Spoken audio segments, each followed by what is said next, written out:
So, gandang tanghali kabakal, no? Nandito na tayo ngayon, pauwi na tayo.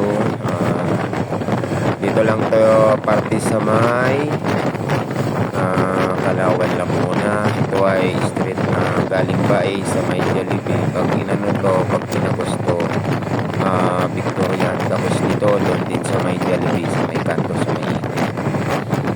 So, ito ngayon dito guys, grabe ang lawak ko. Ganda pati na dito.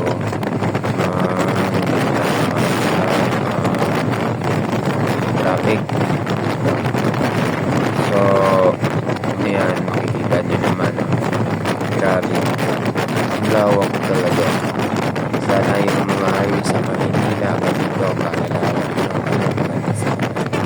So, dito kasi sa lugar na ito, dito naman din nararamdaman yung mga corruption dito. Pero, yung sasabi ko lang, maganda.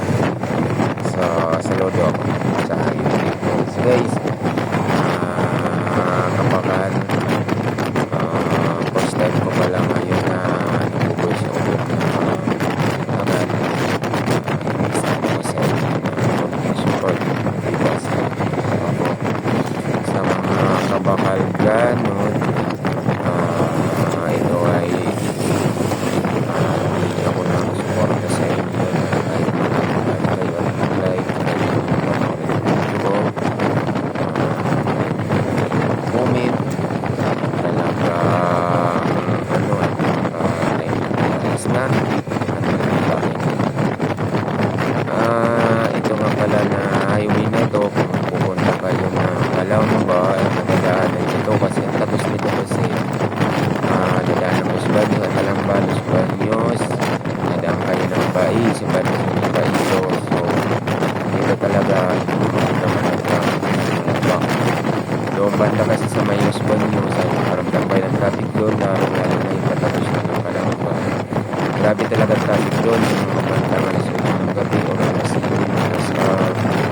grabe talaga kasi dito maluwag kaya ito makaramdam kayo ng traffic dito kung malapit na kayo banda dun sa may Tapos pero hindi talaga rin traffic talaga so kung pupunta kayo dito sa Laguna madaanan dito na lugar namin o hindi lang mesin hindi lugar talaga dito ako nakatira hindi naman talaga taga rito pero butante na so yan guys ganda dito na medyo matagal na rin ako dito abot na rin siguro ako na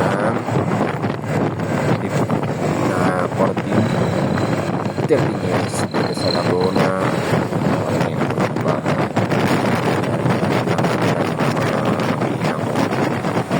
so ang masasabi ko lang malayo talaga mas magandang manirahan dito sa Manila lalo na kung nasa kayo si water ka at nangungupahan ka lang so guys piliin nyo na lang